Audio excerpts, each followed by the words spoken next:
Dear student, welcome to the ICT A-Level 2020 model paper discussion.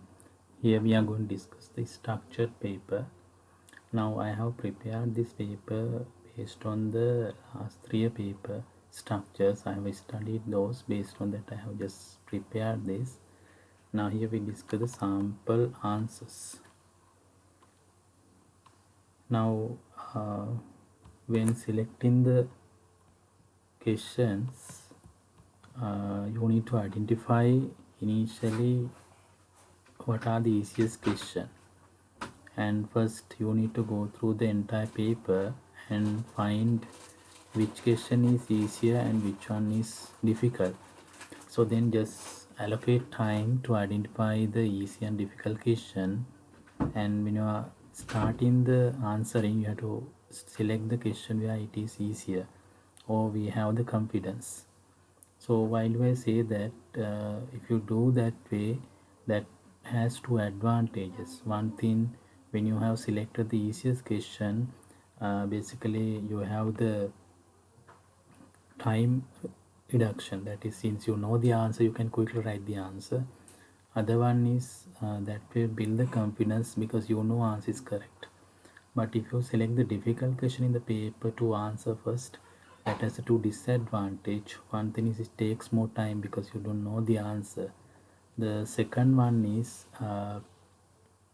you lost your confidence, so that will be a disadvantage for you. So in any examination, remember, when you are selecting the question, just spend some time and identify what is the easiest or what is the question you have the confidence, and start from there. Don't start to write the answers from the difficult questions. Just keeping this in mind when you are writing the answers to any examination. Now we'll start the answering for the question paper where I have uploaded this to the website. So in the first question we are asking to describe the difference between the internet and the World Wide Web. So here we know internet is a kind of network, or basically it's a global network. It's a very large network which is developed to connect the computers in the world. But World Wide Web is developed, remember, that is a service and which is running on the internet. So then internet is developed first, World Wide Web is developed second. So the World Wide Web is working as a service on top of the internet. So then Tim Berners-Lee is the one who developed the World Wide Web, which is running as a service on top of the internet. So remember, when you're writing the answers, always write very clear answers. When you're writing the answer in the examination paper, always you can use some diagram. Point forms are very easy way to write the answers. Now in the second question, you are given this HTML code and asked what is the output. Now here we can take each line one by one. This is the body section. This is which will display on the browser. Now first you have the HR means horizontal rule, that will draw the line like this, and then you have the H1 heading 1 which is align center, so that will be align center. Then you get the output like this, so that is this one. And then next one is a paragraph which is bold and underlined, so it should be bold and underlined. That is not aligned to center, therefore it is left aligned. So that is why the output comes like this. And next again, this is a comment. Exclamation mark dash means a comment. Remember, comments will not be displayed on the browser, so this will not be displayed on the browser. Why? It is a comment. So this is another HR horizontal rule, so that will be displayed here, this one. And then you have the unordered list. We know it's a list which is unordered, which doesn't have a number, so the type is disk. Remember, this type disk means this one, or this type, remember, can be a circle. If it is circle, it look like this. It's something like circle. Or this can be a square. If it is a square, it will be a square like this, and that should be square. So those are the three types you can have the type. And LI means list item. So there are two items. This is the first item, this is the second item. These are the items that will be listed. And this TH is superscript. that is, it should be superscript like this, th. And again unordered list is ended, then the HR again, that HR comes here horizontal row like this. That is how you get the output for this question.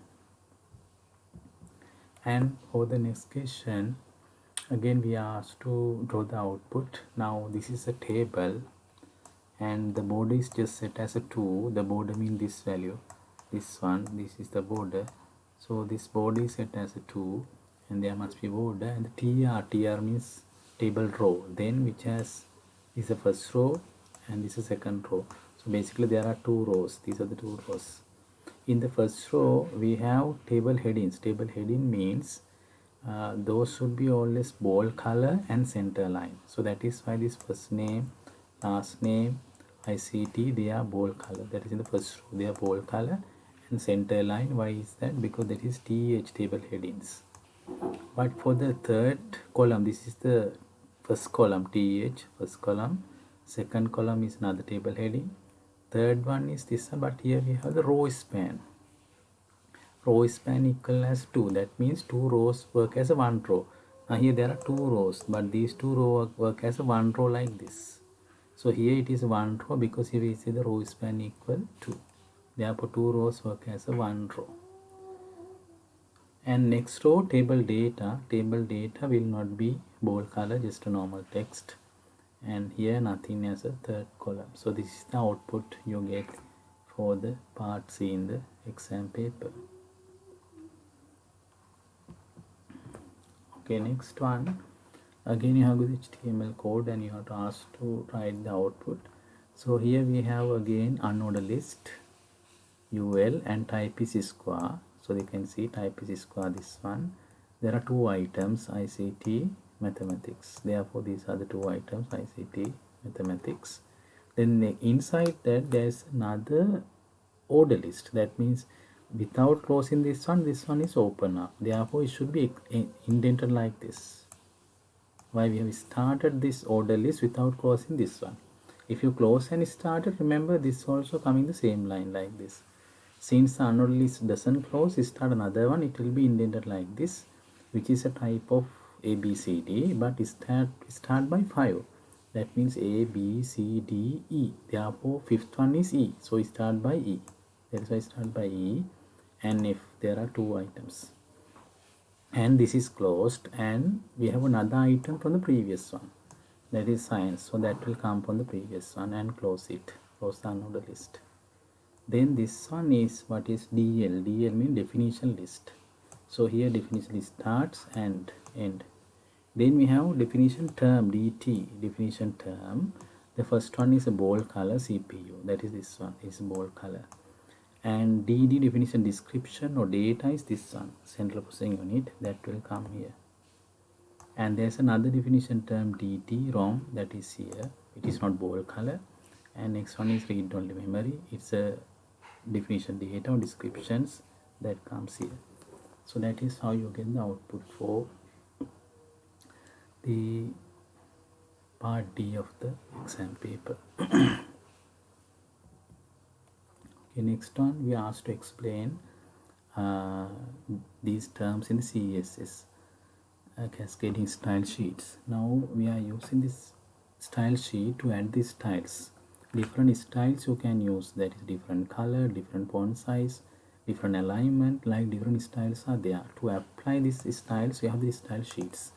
So the style sheets can be added in 3 different ways. One is inline. Inline means we are applying the style for the given page. If this is a page, we are applying the style only for a specific segment, not for the entire page. That is why I call the inline. That is for the given line we can apply the style. So how do we apply that? As an example, if you have the header 1, for the header 1 you can have a style. What's the style? You can define the color as blue, alignment of the text is center. So this heading 1, what happened? That will be displayed here. That heading 1 will be displayed in somewhere where the color is blue color and the alignment is center. But that happens only for this heading. If you write another heading, that won't be this style, that will be normal style. So here we apply the style only for one specific location of the given web page. Then the second one of how you can include the CSL file is internal. Internal means we want to have the style for the given page. That means everything in the given page should be that style. So as an example, how do you do that one? In that one, you have to define the style within the head section of the web page. That is, you have to have the head section. Under that, you have the style tag. You have the style tag. Under that, you can define the style. For the heading one, you define the color is this one, text line is center. Then what happen? All the headings, all the heading within the page will be that color. That is, color is maroon and the center line. So that will be applied for all the headings inside the given page. So we are applying that is for internally, it is only for single page. The third one is external one, which is what most of the time we are using. External one means especially for very large website which has several pages, not only one page, which has multiple of pages, so hundred of sometimes large number of pages are there. In that case, we won't have the same style for all the pages. In that case, what you do, we separately define a style and will save by .css extension. And here we define the styles, what are the font size, what are the colors, how headings are aligned, paragraph, like all the details are defined, all the styles are defined. In that case, this style must be used by all the pages. Then all pages will be used by this style. So that is what you call the external one, which is practically used.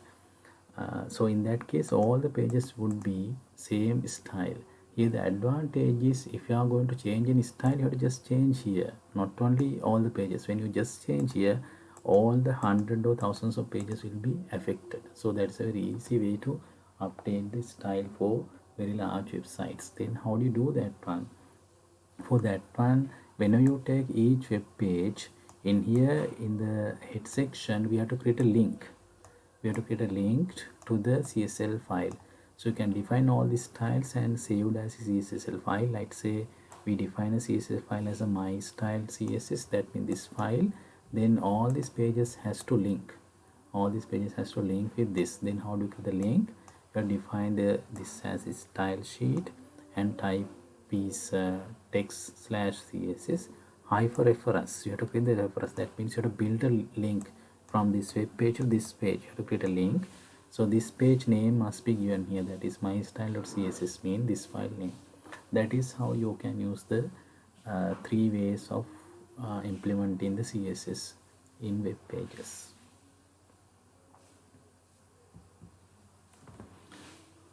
Okay, then we'll come to the second question. In the second question, this is also not difficult, easy, you can write the answers. Now the first one, they have given a set of words. You have to find out which one is a relevant one. The first one, it says companies that conduct their business operation only online. They are working only with online, but there is no any offline things.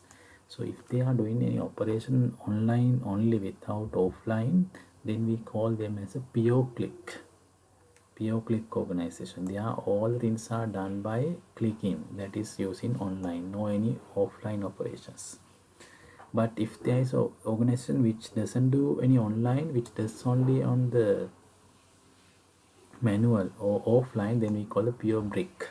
They don't use any system with or any online system. They do all the things by manually. So then it is called as a pure brick.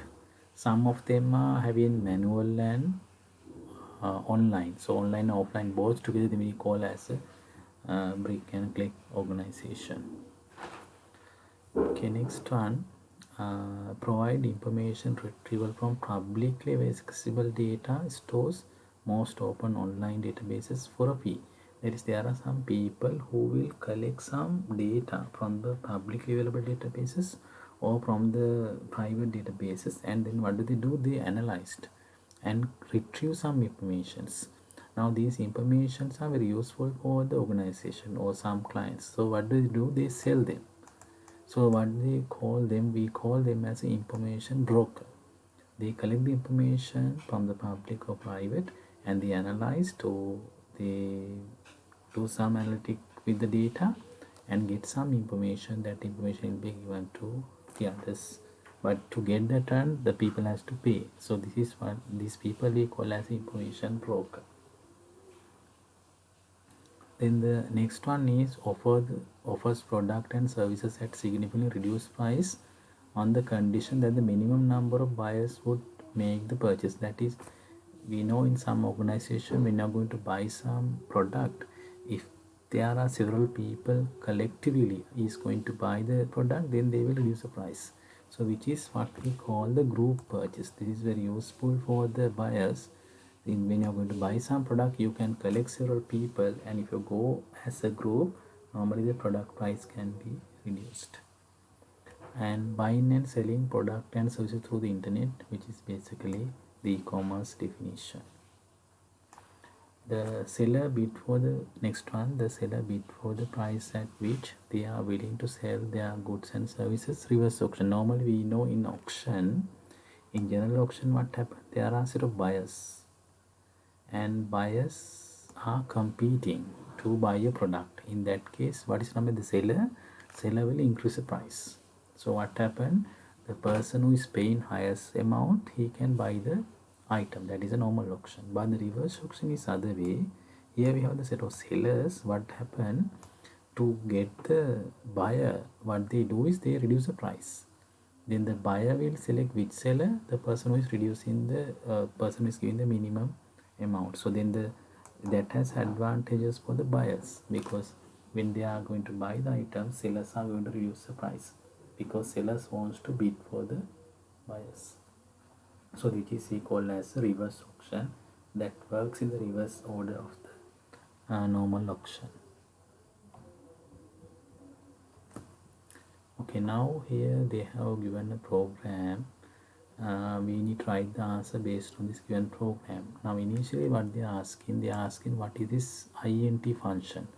Remember, when the user input the values of this input, normally it is in the text format or string format. It is not a number. So to convert into integer, we can use this int function. Similarly, if you want to convert a float, you can use a float function. Like, we have different functions to make the conversion. Now why we are using this one to make this n as integer, then this n will be integer. So we are using this function to convert into integer. Then they are asking if the number 5 is input, what will be the output. So if the user input the value 5 here, then the n is equal to how much? N is equal to 5. So then x initially 1. So we just create a small table. You can see n initially 5, x is how much? Initially 1. And then to run this one, we have to look at this condition. This is a condition. If this condition is true, while loop runs. So we check the first value n5, 5 is greater than 1. Yes, condition is true.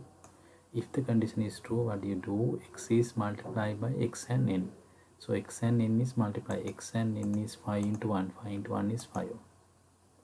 And n is reduced by 1. N is how much? 5. 5 minus 1 is 4. Now n is how much? 4. Then you have to go back to the condition, because it's a loop. While loop, then you have to go back to the condition and check the condition. Now n is how much? 4. Is the 4 greater than 1? Yes, condition is true. If the condition is true, what do you do? Then we run this one, x into x multiply by n. That is 4 into 5, 20. Then x becomes 20. Then n is reduced by 1, n becomes 3. Then you go back to the condition again. Now what's the condition? N is how much? 3. 3 greater than 1? Yes, condition is true. Then again we multiply x and n. Then x is how much? 3 and 20, 60. And then n is reduced by 1, n becomes 2. Then again you go back to the loop and check the condition. N is how much? 2. 2 greater than 1? Yes, condition is true. Then what do you do? We come to here, run these two lines, x and n. 2 into 60, 120. N is reduced by 1. Now n is 1. And go and check the value. Now it is how much? N is how much? 1 greater than or equal 1. N is greater than equal 1. Then what happened? Condition is true. then x is x into n. What happened? 1 into 120 is 120. Then n is reduced by 1 0. Then you check the condition is false. Then what happened? X final value of the x will be how much? Final of the x will be 120. So then you are asking what is done by this program. You can see if you analyze this program, how does it work? Once you input a number, it basically multiply this number 5 into 4 into 3 into 2 into 1. So you can see 5 into 1 is 5, 4 into 5 is 20, 3 into 2 60, 2 into 6 120. Basically it multiply these numbers. So then basically what it does, it calculates the factorial number. Factorial number means if we input the 5, it multiply 5 into 4 into 3 into 2 into 1, 120. This is a general formula for the factorial value. If you multiply input n into n minus 1, n minus 2 like until you get the 1, it continues. So this loop runs until you get the value. N is starting value, n is reduced by 1. Once n is last value is 1, then finished. So it runs from 5 to 1. So therefore it calculates the factorial of the n. Okay, next question based on the operating systems. Now first one they are asking, this is a kind of signal which will be sent to the CPU by a timer to break the machine cycle. We know CPU is running a cycle which has a fetch, decode, execute cycle. Normally this cycle is broken by a kind of signal. This signal what we call interrupts. So interrupt is a kind of signal which will break the machine cycle. So the answer is interrupt. It is a scheduler which selects the process from ready queue and allocate the CPU. That is done by the short-term scheduler. So as you know, we have the three schedulers: short-term scheduler, long-term scheduler, medium-term scheduler. The short-term scheduler is the one who selects the program from the ready queue and allocate the CPU. Remember, long-term scheduler is the one who selects the program from the hard disk and load into the memory. So then you need to keep in mind, short-term scheduler select the program from the memory and put it in the CPU for the execution. Long-term scheduler select the program from the hard disk, load them into the memory. And the medium-term scheduler is the one which will suspend the currently running program and take that program from memory and put into the hard disk, which is called the swap out. When the memory is available, we take this program from memory to hard disk to memory back, called as swap out. So that is done by the medium term scheduler. So this one, the answer is short term scheduler. Then when the CPU moves from one process to another process, always save the detail of the first process in the PCB, process control block, and reload the information of PCB. Now basically when the CPU switch from one process to another process, the current process must be suspended. When the current process is suspended, current process detail must be saved in the PCB, process control block, and we reload the information from the other process on the PCB. So this is what we call the context switch. When the CPU switch from one context to another context, one context should be saved, other context should be reload. So this is what we call context switch. And remember, the next one is this should be erased. So next one is, remember, degree of multiprogram. Degree of multiprogram means the number of programs in the memory. How many programs in the memory, what we call degree of multiprogramming. So then multitasking, that is CPU is running many tasks. As you know, when you start a computer, you run many tasks. Like you run a game, you may play a song, or you may run Microsoft Word, like you run several tasks. So running more than one task concurrently, what we call multitask. Then the swap out, as I mentioned earlier, the medium term scheduler is the one who do the swap out and swap in. Swap out means initially the programs are in memory. Some instance when the memory is full, what do? We remove some program from the memory and then we put them into the hard disk. From the memory. Here is the memory. and we put them into the hard disk. So which is what we call moving the program from memory to hard disk, we call as swap out. And later we need to take them back to the memory, which is equal as swapping. So basically swap out means the process is moving from memory to hard disk temporarily, so which is equal as swap out. Then the next one is the number of processes completed per unit time. When you take one unit time, this is a unit time, then how many programs can be completed within this unit time, what we call throughput. And process control blocks, remember it's a data structure which is stored in the kernel memory, so which contains the details about the process like process ID, program counter, process state, memory location details, CPU schedule informations, like all the details about the current process will be saved in a data structure, what we call process control block. Then in CPU, remember we have a very important register we call as a program counter. Remember it's a register which contains the address of the memory location of the next instruction which is going to be executed by the CPU. So that memory address will be saved in this register, what we call program counter. Then as you know, in computer we are working with different devices. Different devices has different characteristics. So they have different speeds, different access methods. So totally these devices are working differently. To manage each device you have some software. This software is the one which manage each device in detail. To manage or to drive the device you have a software. The software code which is used to drive or manage the device, what we call the device driver. So operating system always communicate with the device driver to complete their task, because device driver is the one who knows how to operate the device. Okay, next one. This is again very important. Remember this state transition diagram. Now there are two state transition diagram here. This one is a 5 states diagram. We have another one which has 7 states state transition diagram. So remember this is very important in your exam.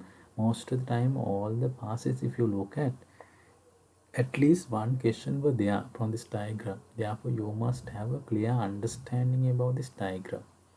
So in here, whenever you just run an application in your computer, it is not running immediately. So when you just run a program, remember we need to load the program from hard disk to memory. And once it comes to memory, then you take this memory program from memory to CPU, then only starts. Therefore when you just run a program, remember it is not running, it is in what is state, new state.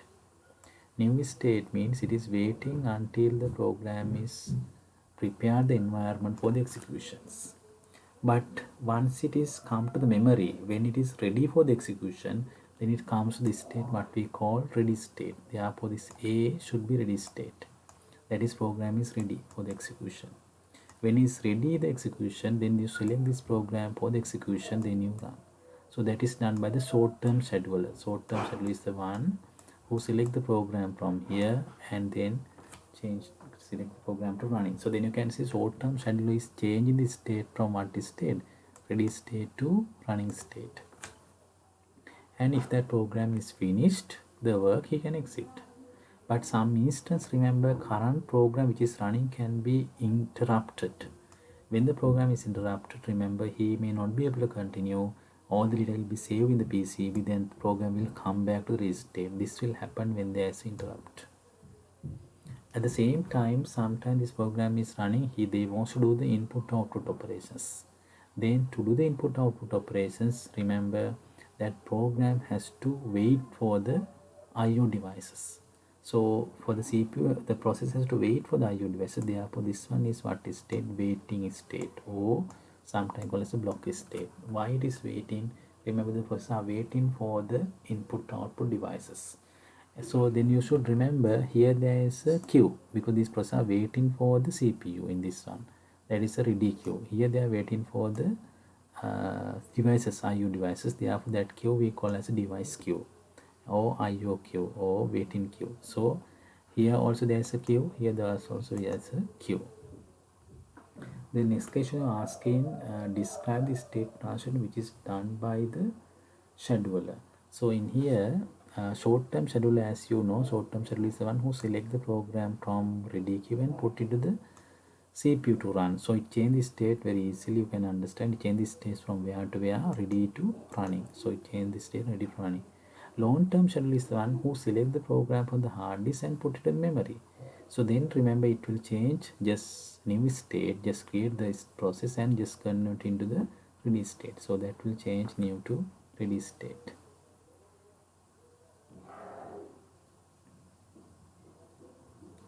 Or basically, if you wrote this one, only the new state also can be accepted as the answer. Okay, next question, which is also very famous question. All the past paper, this type of questions are there. This is the rule you need to remember in this kind of question. You need to remember the rule is this one. If you know this one, lot of question can be solved. That is, if the memory address has n number of bits, remember it is bits, and memory size is how much, 2 to the power n bytes. You have to remember address is number of bits, memory size is 2 bytes. So then here they have good memory size 4 GB. So what we need to do is we need to convert this one to get the number of bits. You have to convert this one into this format. Then you can find what is the n. To do that one, this knowledge you need how to convert different units in storage. Now here we have been the 4 GB. 4 means, as you know, 4 means 2 to the power 2. 1 GB. What is 1 GB? 1 GB is equal to 1024 MB. 1024 means 2 to the power 10. So it is 2 to the power 10 MB. And MB is how much? 1 MB is 1024 KB. That means 2 to the power 10 KB.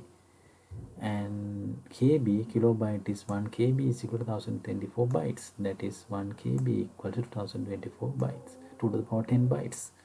That is, then here you can see 10 plus 2 12, 12 plus 10 22, 20 plus 10 32. So then how much is number? 32. Then you can see here n is how much? 32.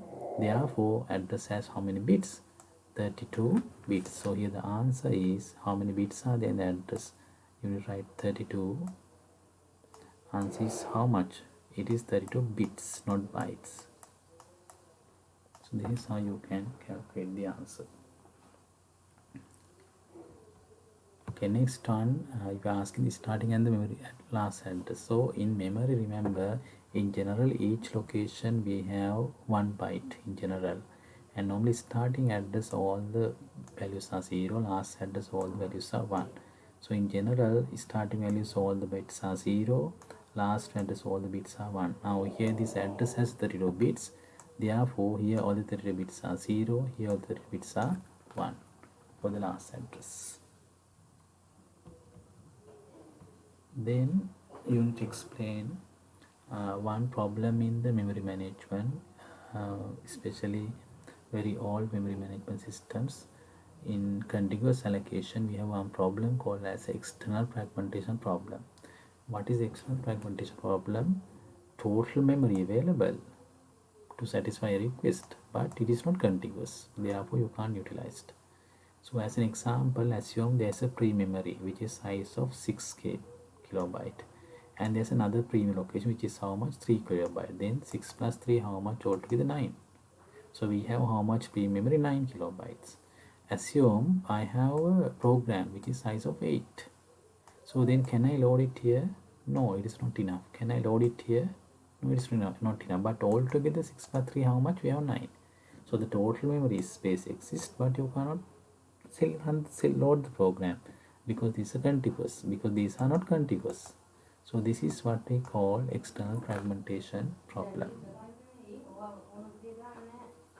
Then how do we solve this? One solution for this we call as a compaction. So compaction means we can collect all the pre-memories together and create a one large block. So as an example, here we have the pre-20, say 7, 10. What you can do is you can combine them together and create 20 plus 7 plus 10, 37. Then you get a pre-block size of 37. So which is equal as a compaction. But remember, this compaction is not easy to implement. Why? We have to move this program up or down. So once you select a program, so moving up or down or changing the locations to create a program like this, we need to move this program up by one. So changing the location of the selected program which is already in memory is not easy task. Therefore, compaction is not a easy work. Therefore, current operating system, what is the solution for this? Solution for this external fragmentation, current version page. In paging, what do you do? We divide the program and the memory both in equal size segment. We divide the memory into equal size segment. We call them as pages. And we divide the program into equal size segment. We call them as frames. So then what you can do is different parts can be loaded to different locations. Now you can see page number 0 is stored in the frame number 4. Page number 1 is stored in the frame number 3. Page number 2 is stored in the frame number 1. Like we now here the program is divided and put in the different places. Then doesn't matter, even have the prelocation different places. So what do you do here? When you have the prelocation at different places, the program is subdivided and we can load the program to different locations, but the size of that partition should be equal size. Then you can load the program into different parts, even they are in the pre at different places, no matter, because their sizes are equal, program sizes are also equal. Then the external fragmentation problem can be solved easily. This is the one which is used in the current operating system called as a paging. Therefore, you must have a very good knowledge on this. Last year also there were big questions on this paging system. So the other papers I will discuss some more detailed question in the paging systems. Okay, next question is based on the database management system. Now here you are given a ER diagram and ask some questions. Now first part you have to identify what is the derived attribute. Derived attribute is the attribute which can be derived from the other attributes. Normally derived attributes are drawn by dash line. So this one is the derived attribute, that's the age, because we can derive the age since we know the date of birth. Because if I know the date of birth, we can derive the age. No point of storing the age can be quickly calculated. So the age is the derived attribute. And weak entity normally drawn by the two double lines for the entity. This is a weak entity. Entity who doesn't have a primary key we call as a weak entity. And partial key in the weak entity, since it doesn't have primary key, normally we take the strong entity. Here is a class. We take the primary key here plus another part of the one of the attribute here. The attribute we select to find a weak entity uniquely, we combine the strong entity primary key and the weak entity another attribute, the attribute which is used to select to determine weak entity data uniquely, which is equal as a partial key. Here the partial key is a section ID. Normally that is underlined by dash line. And composite attribute means the attribute which can be subdivided, like here this address. You can see this address can be subdivided like door, street, city, pin, like. So this is what we call composite attribute. Then we are asked to write the schema or table definition for each entity. Now here the student entity, this is student entity. Remember the student entity, what we have set of attributes. So this is the student table. Under that we have the student ID is a primary key, this one, and the student name is another column, and date of birth is another one. Now here this one is a composite attribute. In that case we don't write this one, instead we take each one, door number, street, city, pin. So those are the columns in the student table. Then the class table, which has only two attributes, class ID and the name. So those are the attributes for columns for the class table. Then the next they are asking to write the schema for the attends relationships. Now in here you can see Acquaintance is this one, this relationship. Now in here there are some attributes also. Now in this one you need to familiar this notation. What is this notation? So in different books, remember you have different notations. In general, when you draw like this, what's the meaning is one to one. If you draw like this, that means many to one. So this one is many to many. In some other books, we have one to one as this notation, one to many this, many to one this, many to many this. And some books we have the one to one like this, one to many like this, many to one like this, many to many like this. So then you can see there are different notations. Now in here, what is this notation? This notation is one to one. So that means here it indicates this is one to one. But practically I think this should not be one to one. So here according to the notation they have used this to be one to one. When it is one to one, either you can take these two attributes to one of the student table or class table, or you can create a separate table and put like this. So in that one answer you can write with the separate table attends and student ID, class ID and date of join and hours together, or you can add this date of join and hours to one of the here student schema or class schema, because this is one to one. So in that case, when you're writing the answers, you can add them the date of join or hours to one of the table, or you can have a separate table like this. So you should familiar with these three notations. Okay, next one is based on the network here. So remember this layers in OSI 7 layers, TCP and UDP. TCP, as you know, is a very reliable protocol. UDP is an unreliable protocol. This TCP and UDP, remember, they are running on the transport layer. IP version 6 and IP version 4, they are running on the network layer. In application layer, what we have, in application layer we have the HTTP, FTP, DNS, like those are running in the application layer. Then the data link layer, remember this data link layer that will do the device to device, hop to hop communication is done by data link layer. So data link layer is the one which create the links between the devices.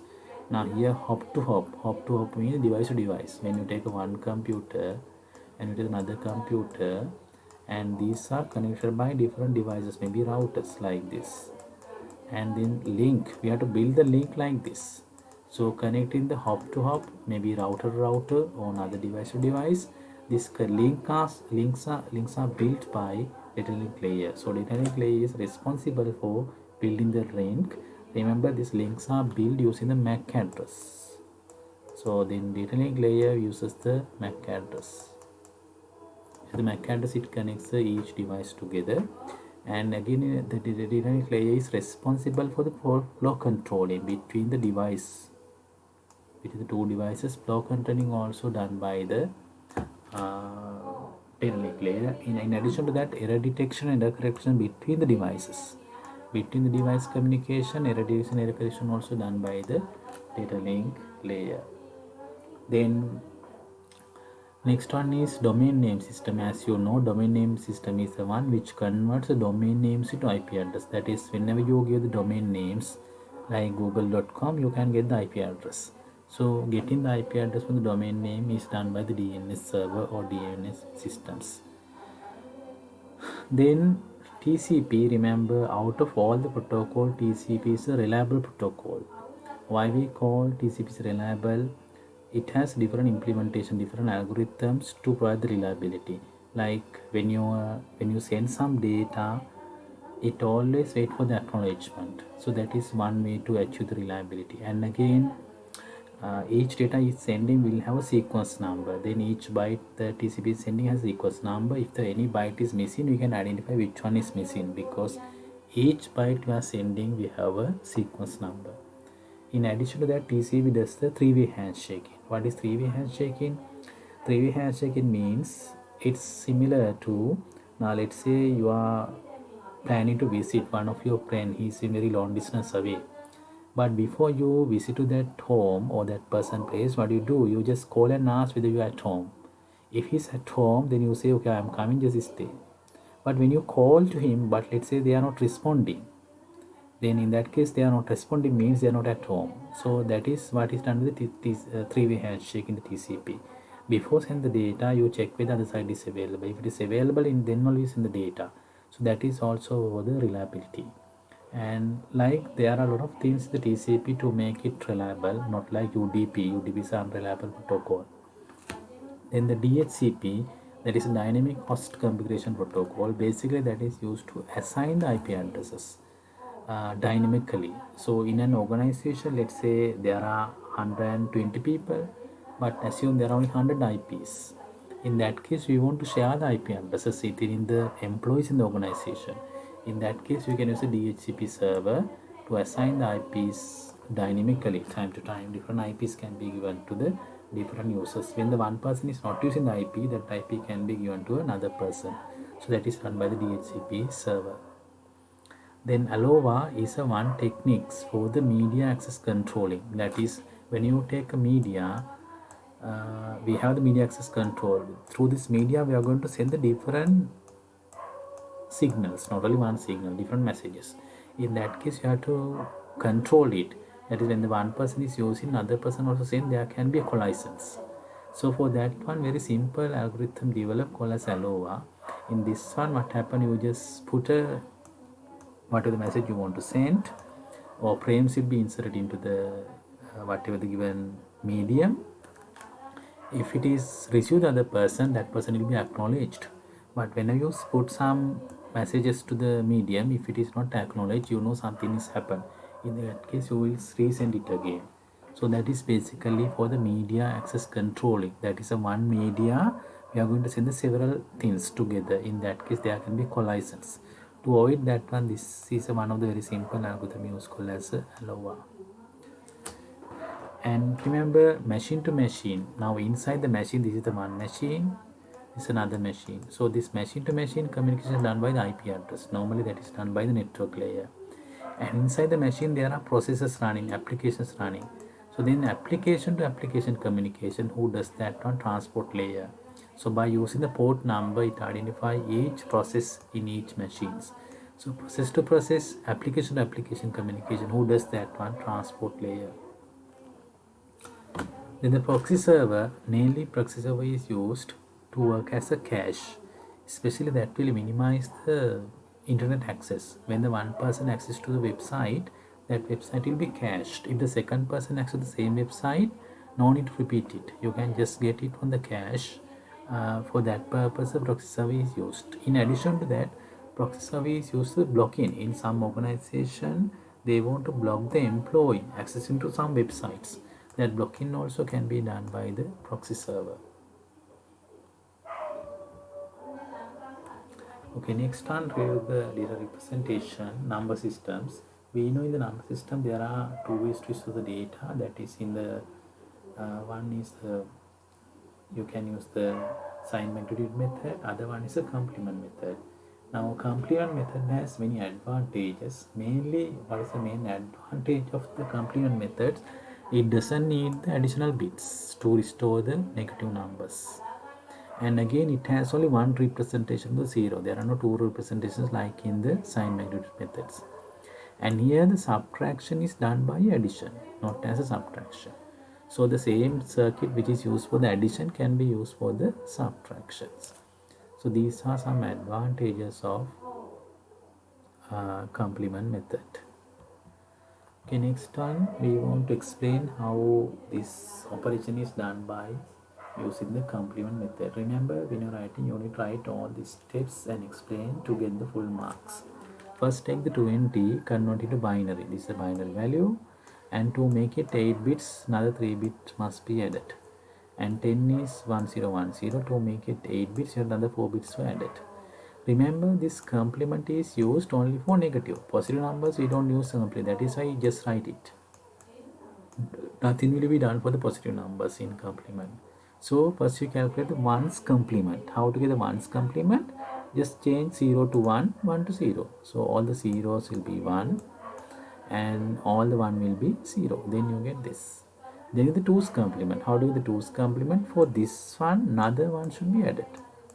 Add another one. 1 plus 1 is 2. 2 means 1, 0. 0 here, 1 here. Then this will become like this. Then we just add the two numbers like this. When we add the two numbers like this, 0 plus 0, 0. 0 plus 1 is 1.